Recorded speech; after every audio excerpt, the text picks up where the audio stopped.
On the Road is the story of an extraordinary journey across continents, across cultures, into the unknown. We're taking on the Dakar Banger Challenge, driving more than 4,000 kilometers from Gibraltar to the Gambia, all in a 22-year-old Volkswagen Polo. Can you believe it? And with no aircon. This journey isn't about reaching destination. It's about the experience along the way, the people we meet, the challenges we face, and the moment that reminds us why this adventure matters.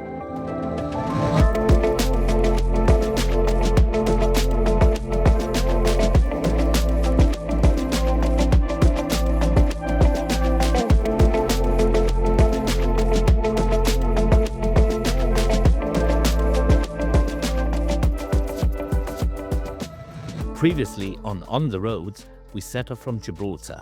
From a cold early morning ferry crossing across the Straits of Gibraltar, we left Europe behind and stepped into Africa, a place where history, legend, and adventure collide. In Tangiers, we visited Chefchaouen and met people whose stories remind us exactly why this journey matters. We also came together with 36 teams from across the world. Different backgrounds, different reasons for being here, but united by the same road ahead. With borders to cross, deserts to face, and the unknown waiting just beyond the horizon, the challenge had officially begun.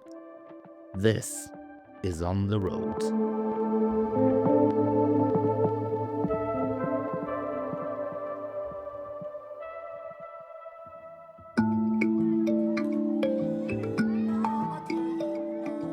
We spent our first night on the road in Tangiers, at a place that feels worlds away from the chaos of the journey ahead.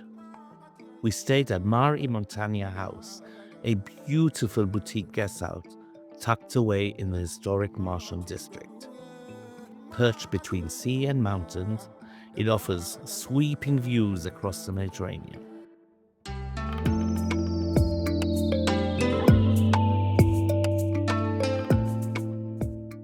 The house is full of character, serene, elegant, and unmistakably Tangiers.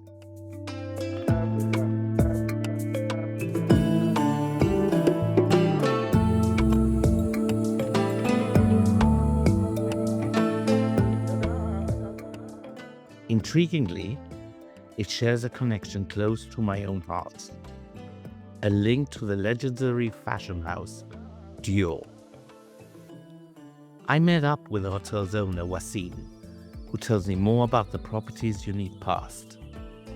A history woven together by art, design, and the spirit of Tangier itself.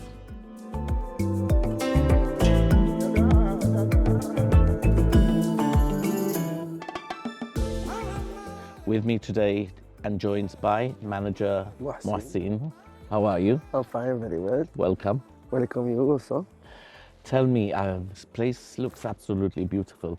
Tell me a little bit more about this place. How did you find it? I find it, this house, the last owner is Roger Vivier. It's a Jewish designer of Christian Dior, who came to Tangier in 2000, and he buy many houses in this area. One of these houses is this one, who lived before here in this floor, and he lived here for 15 years, and he worked here, and he lived in Tangier. So I buy this home 6 years. So I'm happy to have this view between this tree, in front of mar, and in front of mar, en montaña también. Y estoy encantado. This place is beautiful. Thanks. Tell me a little bit more about the design and the thought process and the deco that you have all around. Where did all that come from? We are in Tangier. We call Tangier City of Lights. So Mediterranean, Atlantic. We must have some blue, green, because Tangier is around many forests. So I hope to keep this house original with traditional Moroccan design, furniture, para que todo sea en armonía. And have you changed a lot since? No, we don't change many things because the house is since 1928 and the inside all design is very old, so I keep it original because it's beautiful. What does Maramontagne House make it different from other hotels around Tangiers? What's so beautiful Difference about this is place? original and the decoration and the identity is between Andalus, Moroccan, something different than we can see outside. On the way down, I've seen a lot of artwork. Where's that all come from? First, in Tangier is a city of arts. We have many artists who live in Tangier. I'm a little bit artist also. So Okay. for this, we keep home with many art decoration. Do you have a lot of famous celebrities around over here in Tangiers? Yes, Close by? in front of you, you have the Old Mountain. This is one of the famous place in Morocco because who live there? Just kings, designer, prince, famous people, director of movies, many famous people. Just famous people. Just famous people over here. So this is sort of like your mini Hollywood, but a Something Morocco. like this if you want. It's fascinating. Yes. Okay, well, thank you very much, Marcin. It was a Welcome. pleasure. And thank you for having us. Thank you. Give you a tea. Ate, shay, Shay. shay. This is Moroccan tea. Please. Thank you. مرحبا. I'm going to be putting on more weight, on this journey, guys. مرحبا. صحة. Saha. We say صحة. Saha. صحة.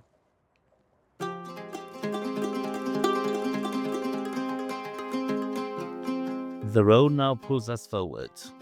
Our next stop, Chefchaouen.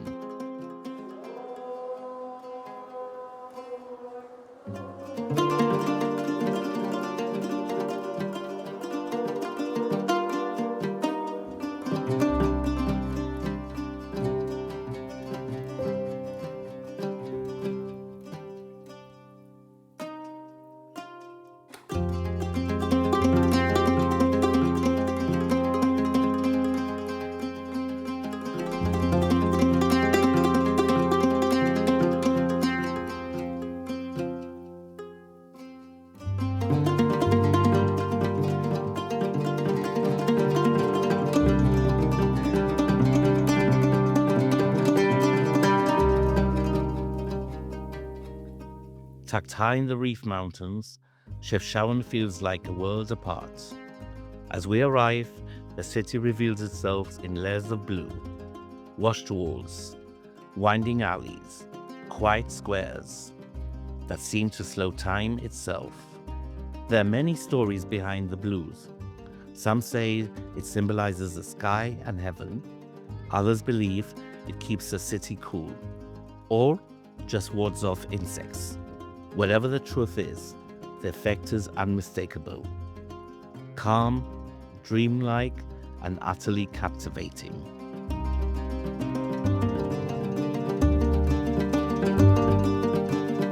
Chefchaouen gives us something rare, a moment to breathe, a place where the road softens and the journey becomes less about distance and more about discovery. Chefchaouen has a special energy. With its blue-washed houses and winding streets, it feels like stepping into a dream. But this city is far more than a beautiful facade.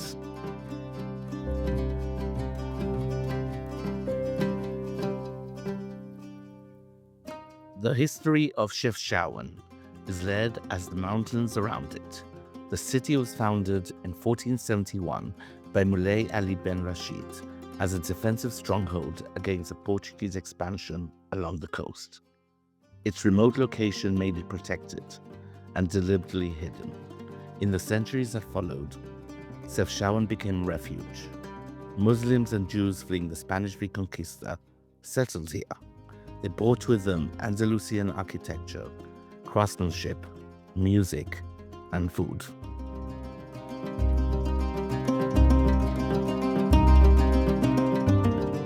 Much of that influence remains today. The famous blue hues are often linked to the city's Jewish heritage, a spiritual reminder of the sky and heaven. Over the time, the color spread, and blue became Chefchaouen's signature. For much of its history, the city remained closed to outsiders. That isolation preserved its identity, something you can still feel today. Chefchaouen stands as a meeting point of history, faith, and geography. A city shaped by migration, by resilience, and by sheer beauty.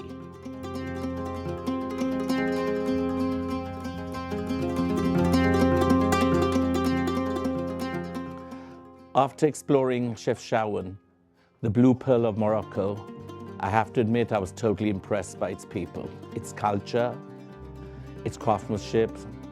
It's a place to visit and it's a place to explore. And you realize why Chefchaouen is known as the Blue City. It's magical. Its quaint little lanes can get you lost, but at the same time you always meet up to the same point. I'm totally impressed by all its character and its culture. What nobody has told you really is that you've got to be considerably fit over here. There's lots of steps and lots of hills and lots of lanes, and you need to be quite fit. But apart from that, the place is absolutely outstanding, impressive. We've seen as much as we can, but like we said, we're on a little challenge, a little journey to Gambia. Our next stop is Fez.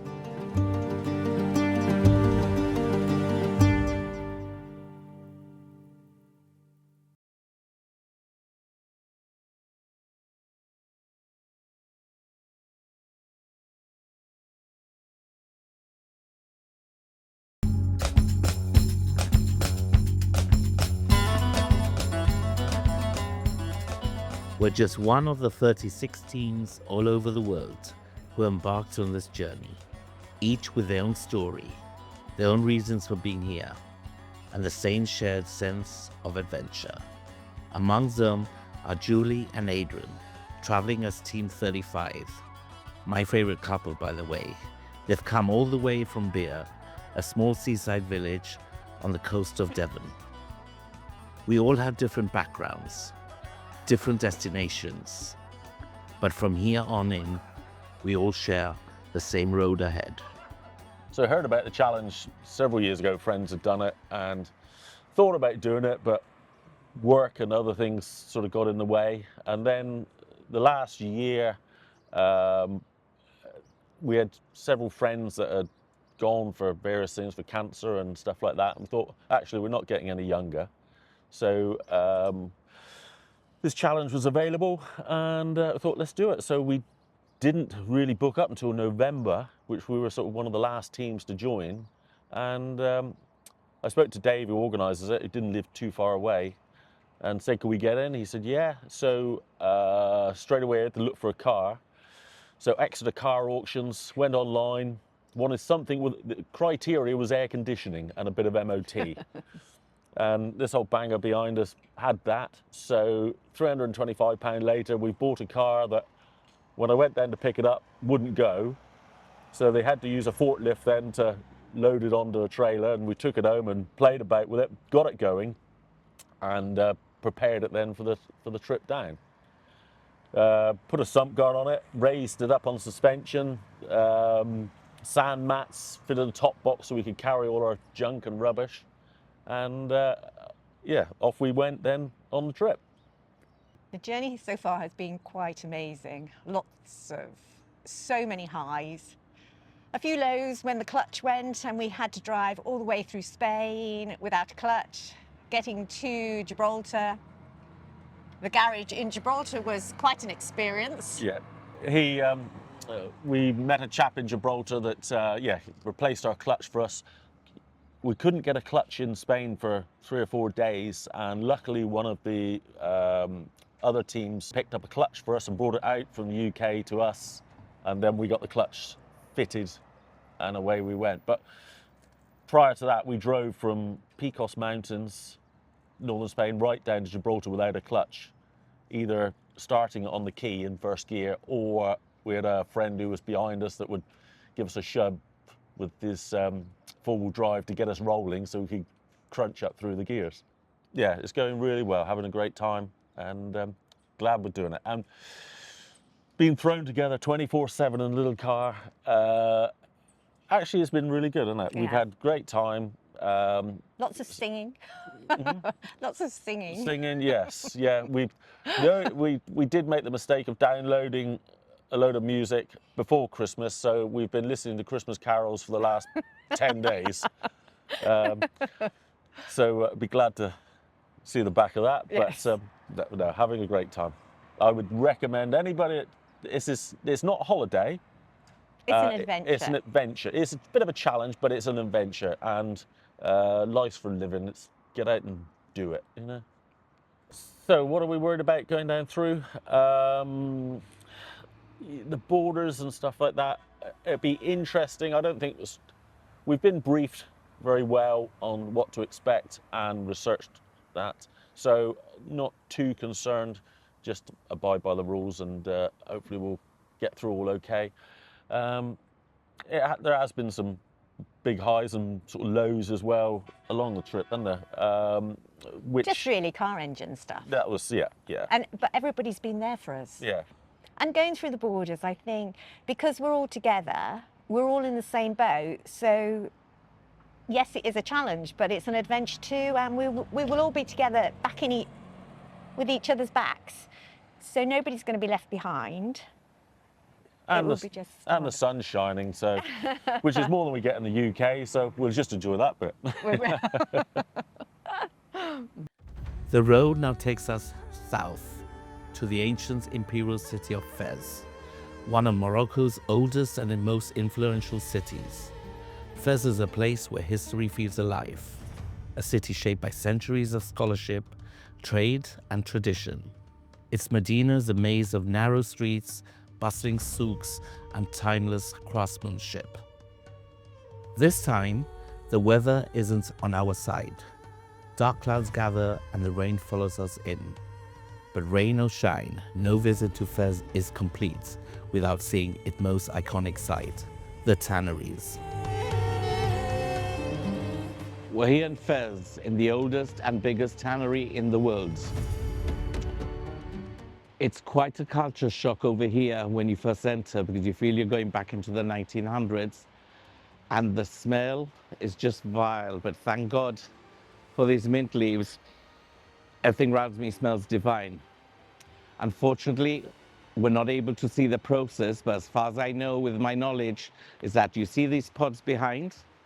They actually put all the leather skin over there for 10 days, and they cover it with plastic. And then whatever color you want, let's say, for example, if you want a yellow color, it's mixed in with turmeric to get that pure thing. It takes 10 days, and then it's dried up for a good maybe 5 to 10 days. You know, so it's unfortunate today, the weather's been against us, but hey, we can't leave Fez without visiting this.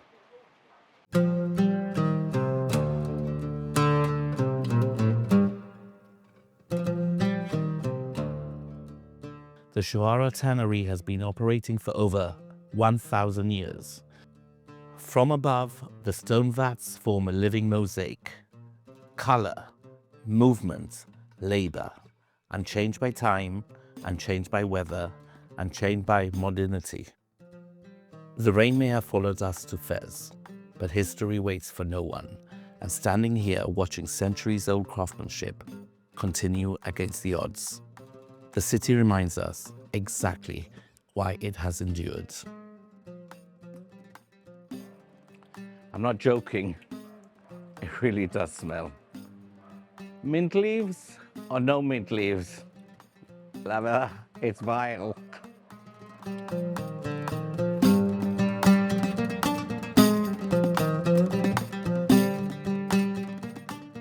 The tanneries date back to the 11th century, making them amongst the oldest in the world. Leather is produced using methods passed down through generations. The process begins with raw animal hides, usually cow, goat or sheep, which are soaked in stone vats filled with mixture of water, lime and natural softening agents. Traditionally, pigeon droppings were used, valued for their ammonium content, which helps break down the hides and makes them supple. It's a labor-intensive and physically demanding task, carried out by workers standing knee-deep in the vats and working entirely by hand. Once softened, the hides move to dyeing vats, indigo for blue, poppy flowers for red, mint for green, and saffron for yellow. They're dipped, turned, and laid out on rooftops to dry beneath the Moroccan sun.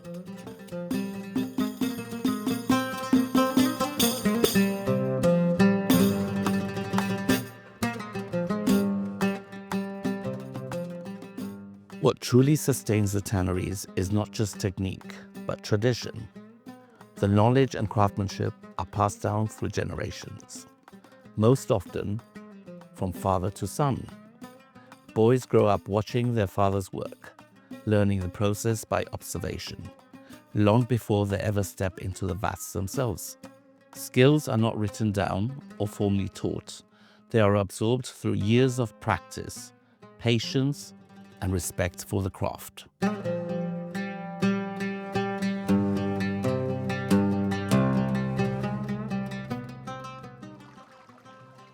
In an age of automation and mass production, the tanneries of Fez remain defiantly human. Every hide carries a mark of the hands that shaped it, and every worker carries centuries of inherited knowledge. It's a living reminder that some traditions endure, not because they're easy, but because they're valued.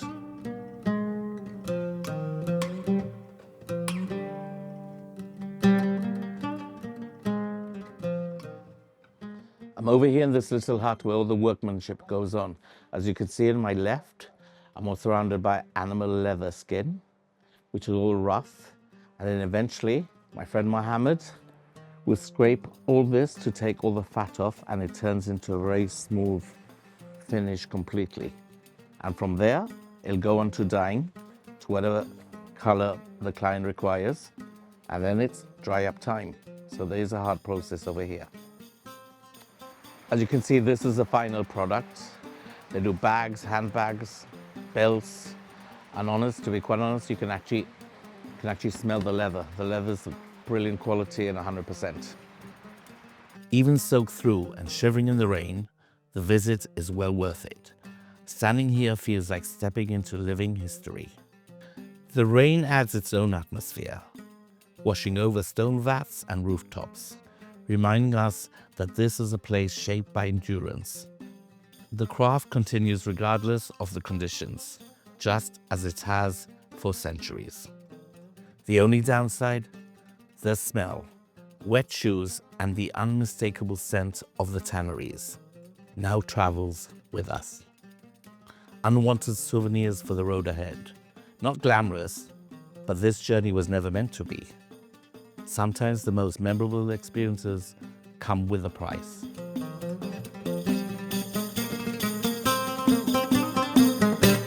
On the road next week, we travel to Casablanca and meet Claire Hall, a Gibraltarian who has lived in Morocco for more than 5 years. From life abroad to local inside, Claire offers a unique perspective on adapting, belonging, and finding home far from Gibraltar.